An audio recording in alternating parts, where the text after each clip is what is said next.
Hello, I'm LJ, and today we'll be making a card out of some old supplies. So I have this, which I think I've got it at a thrift store. It's from a Gemini. It's a embossing folder that looks like a birthday to me. I thought that would be fun. I've got these hats that I have colored previously. They're from Tim Holtz, from an old set where it also gives you the dies. This was a bigger set than the one I use all the time. It has the sentiments that I've talked about previously. But I colored these and they all coordinate really nicely. But the reason I wanted to make this card today with these hats and this birthday embossing folder was very simple. I was looking through my stuff, I was moving some things around, and I found this stamp that I don't remember when I got it or where I got it, probably at a thrift store. But it is Happy Birthday. It's a Stampin' Up stamp, and it came in a group, and for some reason I really liked it and bought the set. It was probably super reasonable. It probably had a good sentiment or something in it. Maybe a happy birthday sentiment that I used for quite a while before I started investing in more stamp sets. When I first started, I did a lot of thrifting to get supplies because I wasn't going to invest a lot of money in something and find out I didn't like it. I'm sure a lot of you, I still try to go to thrift stores and invest in things that are much more reasonable if it looks like it's a fun thing to do. So Happy Birthday makes me laugh. I don't know why, I just like it. But I have this idea for this card. So one of the things about this embossing folder that's kind of neat is it has this side here that is this oval that is not embossed. Now I have an oval die and it almost fits in here perfect. It's almost perfect. It's a little wide, but it's hard to find an oval that's exact. So I could prop it up if I want to and that inside, but I had a better idea, or not a better idea, an equally good idea, I guess I should say. But I had an idea that I would instead try to go around the area here that would be embossed and try to leave that area open, and I'd go around with some ink blending. So that was kind of what I was thinking. So maybe to start with, should probably get this piece of paper about the right size. And you know, you can always cut it down later, so it doesn't have to be exact. What I want to do is go around the outside and make it fade in. And what I think I want to do is bring in my Wendy Vecchi Make Art station, just so I have a chance at holding it down while I do this. Plus it'll help keep it on here rather than... Now since these are purple, what I thought would look nice, I don't want it, see these are dark purple, so I definitely don't want it dark purple, it'll blend in too much. It is birthday, so I want it to be kind of bright and cheerful. I was thinking shaded lilac. Need more coffee in me before I start talking, apparently. Shaded lilac, I thought might be good because it would be light purple, so it would stay in the purple family. But once it does this, some of these will be darker. And we'll also can darken them afterwards too. So real light shading in the background. And you know, you can even do like a lighter color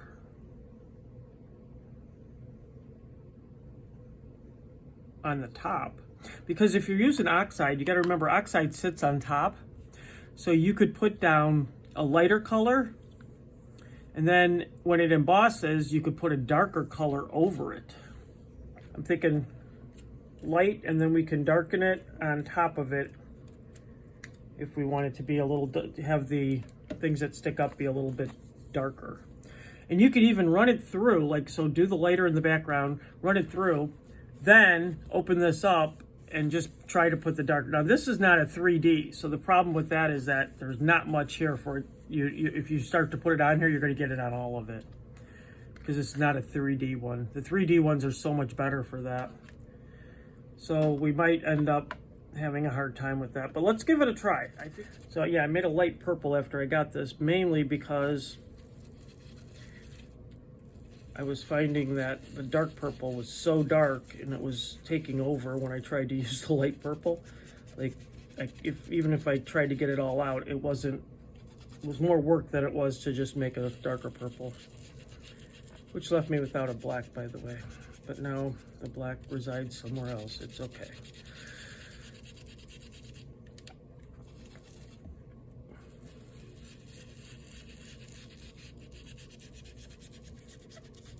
So I kind of want to keep in mind where this is going to be.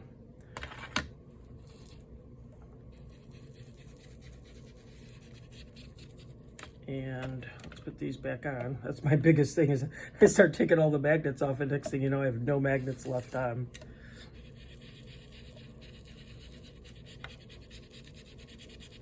Now this is just regular, nothing fancy, 110-pound paper. It would be, if I had better paper, yes, it would be smoother. If I take more time, it's smoother. There's a lot of things that make this smoother, but what I found is, for the most part, once you smooth it out into this middle, and once it goes through the embossing folder, after you put a little bit of water on it and put it through the embossing folder, tends to kind of smooth out a lot more than it's enough, let's put it that way. It's not perfect, but it's enough. Especially with the embossing, it kind of hides a lot of the imperfections in the ink blending. Now I like it when it's solid.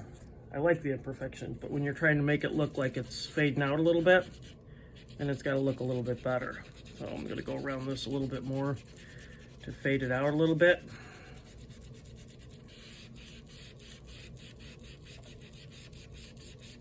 And really what I've found, and I'm no expert at ink blending, but I've had some good ink blendings. What I found is the more you play with it, the better it gets. A lot of things are, the more you play with them, the worse you make them. I've not found that to be the case with ink blending. So this is what I have. And if you put this over here, like that,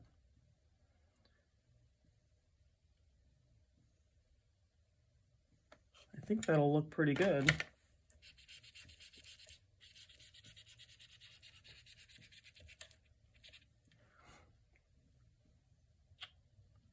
Okay.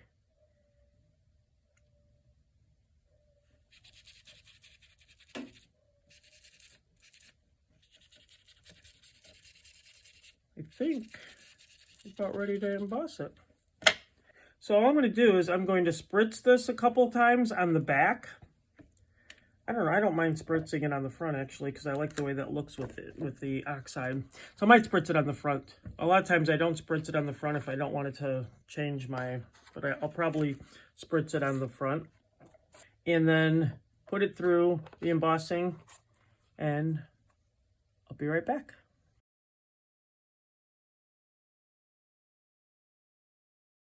While I was editing, I found that this section of the video had not properly recorded. What I did is I redid this for you so I can show you this. It's only this one segment. The next segment after this is the original. But I redid this. It's not as good as the first one I did, by the way, because I was kind of trying to rush to get it done. But I did want to show you this. So I took Simon Hurley's Crown Me? Yes, purple. And I decided to use that.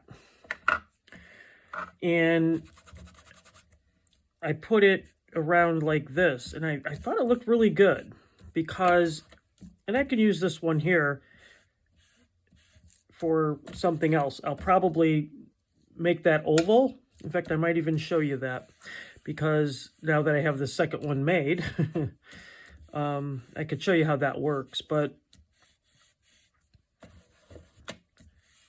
just lightly putting it on top.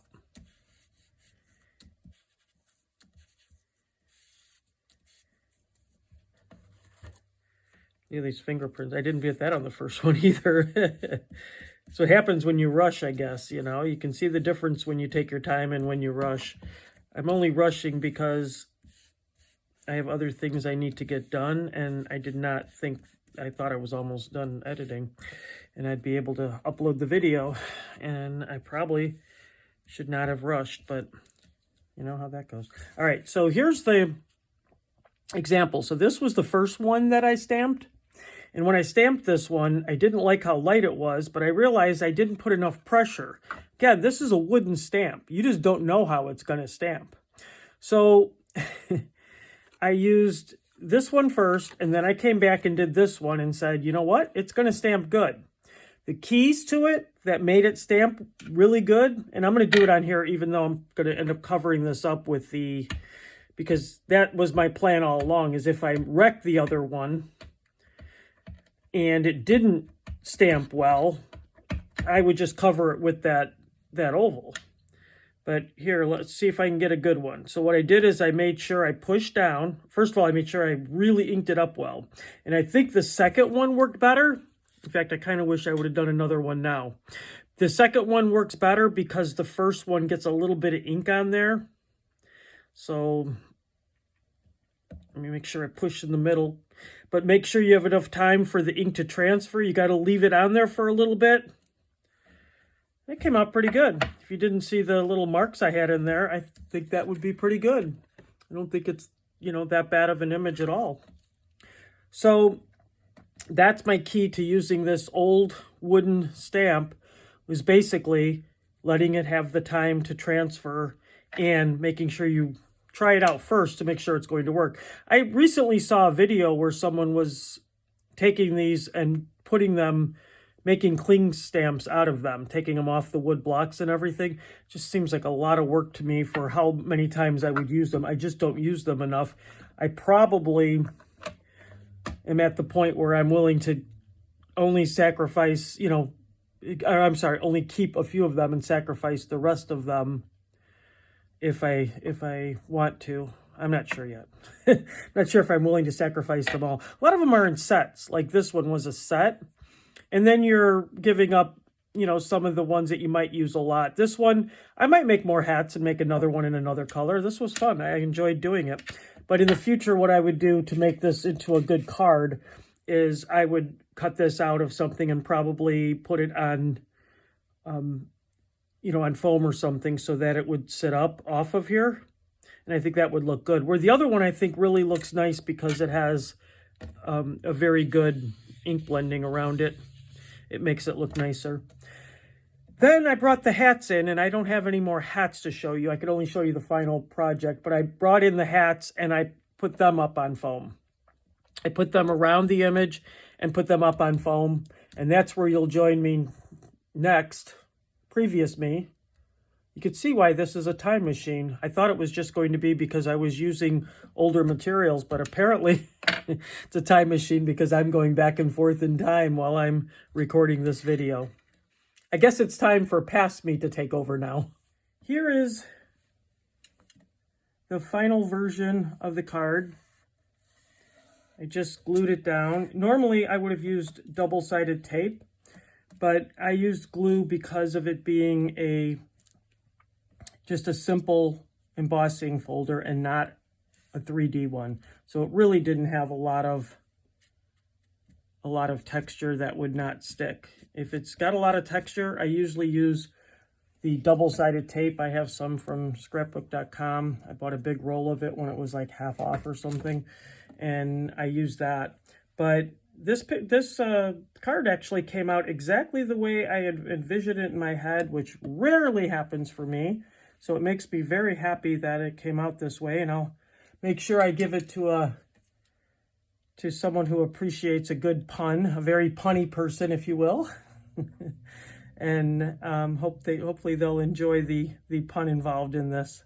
Thanks so much for joining me today. I hope you enjoyed our little trip with our old-time wooden stamps, our old-fashioned 1D embossing folder, and some simple older dies and stamps that I had in my collection.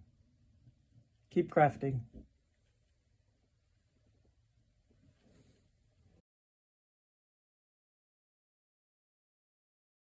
And dance by the light of the moon.